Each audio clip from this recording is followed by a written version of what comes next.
लेकिन इस बीच हमारे तमाम सहयोगियों की ओर से लगातार आपको अपडेट भी दिया जा रहा है। इसके साथ साथ पॉलिटिकल रिएक्शंस इस वक्त क्या कुछ हैं वो आप सुनिए। बाबा सिद्दीकी की हत्या ये बहुत दुखद घटना है, क्योंकि बाबा सिद्दीकी एक राजकीय नेता नहीं थे, लेकिन हर कोई कम्युनिटी को अपने साथ लेके चलते थे और उसके लिए हर साल और रफ्तार पार्टी में हमेशा सभी कम्युनिटी को, सभी लोगों को बुलाते थे। मैं 2 दफ़े उनके रफ्तार पार्टी में शामिल हुआ था। हाँ, ज़रूर एक पॉलिटिकल नेता थे, लेकिन किसी से जाति दुश्मनी नहीं रखते थे। बहुत दुख है कि गए 10 दिनों में जो है हमारे राष्ट्रवादी के एक तालुका प्रमुख और एक नेता दोनों की हत्या हुई है। और वो भी पुलिस को मालूम था, वाई सिक्योरिटी दी गई थी, पुलिस को कहा गया था ये धमकियां आ रही है। पुलिस का काम यह है कि सिर्फ सिक्योरिटी दे दे और चुप बैठे। कहाँ से धमकियां आई, कौन दे रहा है, उसका कुछ इलाज करेंगे कि नहीं? हमने उनके साथ में काम किया है, हमारे अच्छे दोस्त के रूप में हमने उनको हमारी पहचान की। कल जो हुआ वो बहुत ही दुखद हुआ है, पर आज तो 2 उसके पीछे में जिन्होंने फायर किया था, गोली चलाई थी, उनको पकड़ा गया है। खुलेआम पब्लिक प्लेस पर जहाँ क्राउड है वहां पे भी आकर गैंगस्टर हो या ऐसे क्रिमिनल्स आके गोलियां चला रहे, तो ये इसका मतलब यही है कि आम आदमी की सुरक्षा का बड़ा सवाल अभी महाराष्ट्र में निर्माण हुआ है। कल जो हत्या हुई है बाबा सिद्दीकी, जो महाराष्ट्र के पूर्व मंत्री है, बहुत साल विधायक रहे, आज भी उनका बेटा विधायक है, शायद हमारे पार्टी में नहीं हो लेकिन हमारे साथी रहे, अच्छे आदमी थे।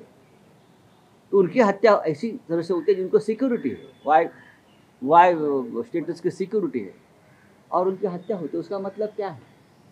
हत्या का पीछे कारण कुछ भी हो, लेकिन हत्या हो गई है तो आपका फेल्यूर है, मुख्यमंत्री का फेल्यूर है।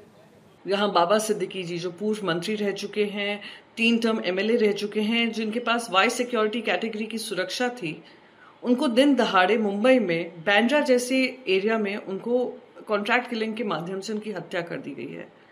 सवाल यही उठ रहे हैं कि आज मुंबई में कानून व्यवस्था कहाँ है। मैं सबसे पहले तो बाबा सिद्दीकी जी को, जिनको हम सब लोग पर्सनली जानते थे, उनका लंबा संबंध रहा कांग्रेस से, उनको अपनी श्रद्धांजलि देती हूँ। उनके परिवार को, मित्रों को, शुभचिंतकों को अपनी संवेदनाएं व्यक्त करती हूँ। मैं अभी भी ईश्वर से प्रार्थना कर रही हूँ कि उनका परिवार इस दुख से उबरने का संबल पा सके, ज़ीशान जिनको हम सब जानते हैं। लेकिन इससे एक बहुत बड़ा चिंता व्यक्त भी करना चाहती हूँ। आज महाराष्ट्र में जिस तरह से कानून व्यवस्था दम तोड़ चुकी है, वो अपने आप में एक गंभीर विषय है। कभी लाइव टीवी पर किसी की हत्या हो रही है, कभी पुलिस थाने में गोलीबारी हो रही है। देखिए, काफ़ी दुखद है कल जिस तरह से उनकी हत्या की गई है। काफ़ी हम लोगों को इसका दुख है, और इस दुख के घड़ी में उनके परिवार और परिजनों के प्रति हमारी पूरी संवेदना है। और कुछ दिनों पहले ही जो है, जब बॉम्बे हम गए थे तो उनसे भी मुलाकात हुई थी, उनके पुत्र से भी मुलाकात हुई थी।